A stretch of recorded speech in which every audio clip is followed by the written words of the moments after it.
दोस्तों क्या हो जब आप पृथ्वी पर आखिरी बची हुई महिला से शादी करने के लिए हाँ कहते हैं, क्योंकि आप इस पूरे दुनिया में इकलौते पुरुष हैं। यह एकमात्र तरीका है जिससे आप दोनों अपनी सेक्स की इच्छा को पूरा कर सकते हैं, पर आप उस महिला को पसंद नहीं करते।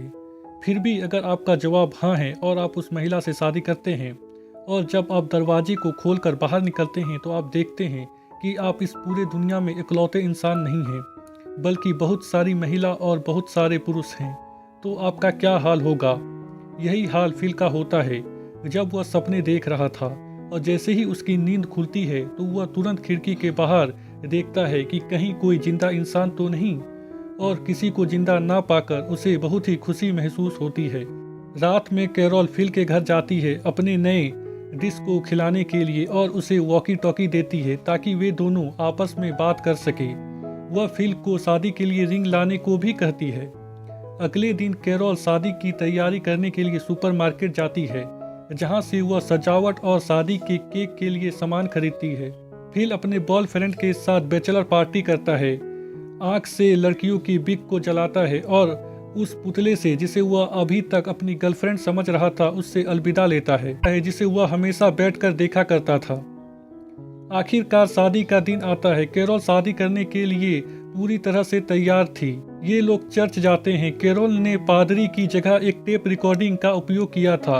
वह टेप रिकॉर्डिंग को स्टार्ट करती है और जब रिंग की जरूरत पड़ती है तो फिल को याद आता है कि वह रिंग खरीदना भूल गया है। कैरोल समझ जाती है कि वह अकेली है जो कि इस शादी के लिए प्रयास कर रही थी, और वह वहां से चली जाती है।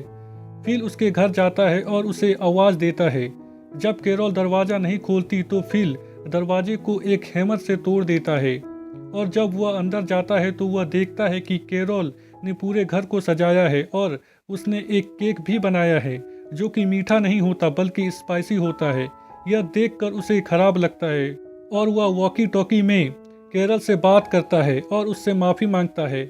कैरोल भी उसे माफ़ कर देती है। फिल कैरोल को लेकर एक ज्वेलरी शॉप में जाता है, जहां वह कैरोल के लिए ढेर सारी रिंग लेता है और चर्च में जाकर कैरोल से शादी कर लेता है।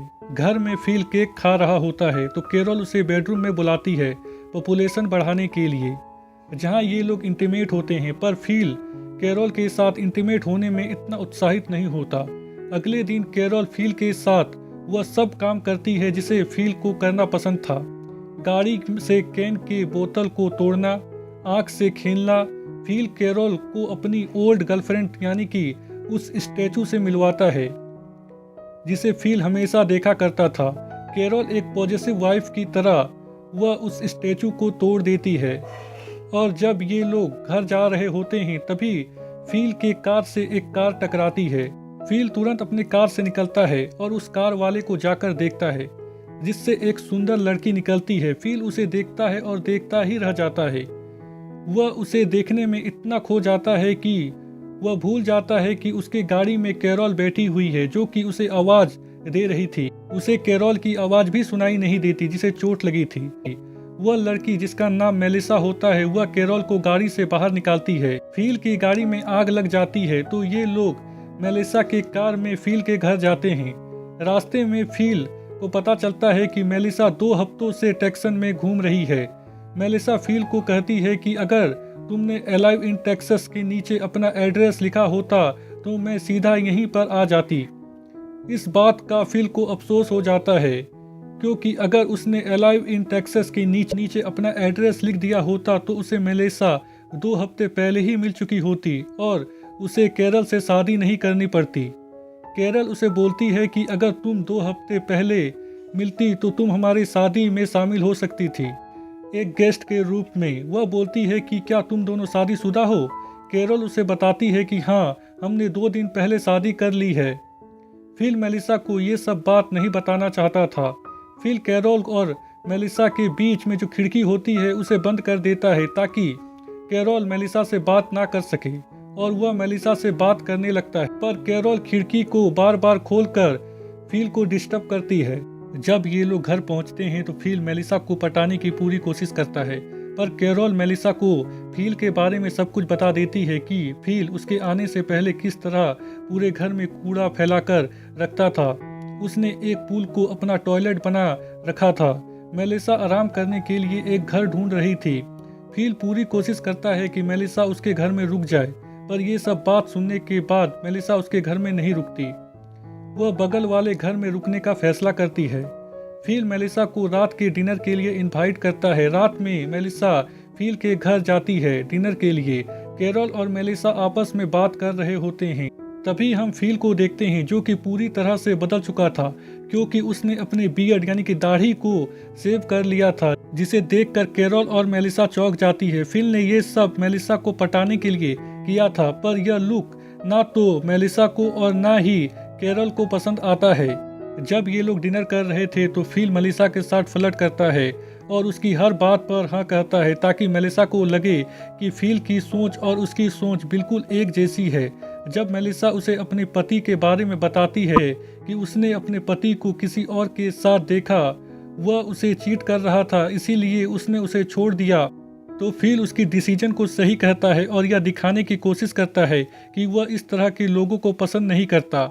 और जब सब चले जाते हैं तो कैरोल उसे दुनिया को चलाने के लिए, पॉपुलेशन बढ़ाने के लिए बुलाती है, पर फिल बहाना कर देता है और कहता है कि आज उसे कुछ ठीक महसूस नहीं हो रहा, किसी और दिन हम मिलकर पॉपुलेशन को बढ़ाएंगे। कैरोल फिल से पूछती है कि क्या वह मेलिसा की ओर आकर्षित है, पर फिल उसे मना कर देता है और कहता है कि बिल्कुल नहीं। और जब रात में फिल सो रहा होता है तो मेलिसा उसके पास जाती है और उसे कुछ दिखाने के बहाने बुलाती है। फिल उसके पीछे जाता है और वह कैरोल को उसका इंतजार करते हुए देखता है और जोर से चिल्लाकर उठता है। अगले दिन फिल मेलिसा को दिखाने के लिए वर्कआउट करता है ताकि वह उसे एक मस्कुलर इंसान समझे, पर ऐसा होता नहीं है। मेलिसा फिल से उस कार के बारे में पूछती है जो कि बाहर खड़ा होता है। फिल उसे बोलता है कि मैंने तुम्हारी मिलो कार को तोड़ दिया था, इसीलिए मैंने इस कार को तुम्हारे लिए खरीदा हूँ। कैरोल उसे बोलती है कि तुम्हारे पास मेलिसा के लिए कार खरीदने का समय है और दरवाजे को ठीक करने का समय नहीं है। फिल उसे कहता है कि मैं इस दरवाजे को भी ठीक कर दूंगा। कैरोल मेलिसा को अपनी और फिल की वेडिंग सेरेमनी की पिक्चर दिखाती है, जो कि उसने खुद ड्रॉ किया था।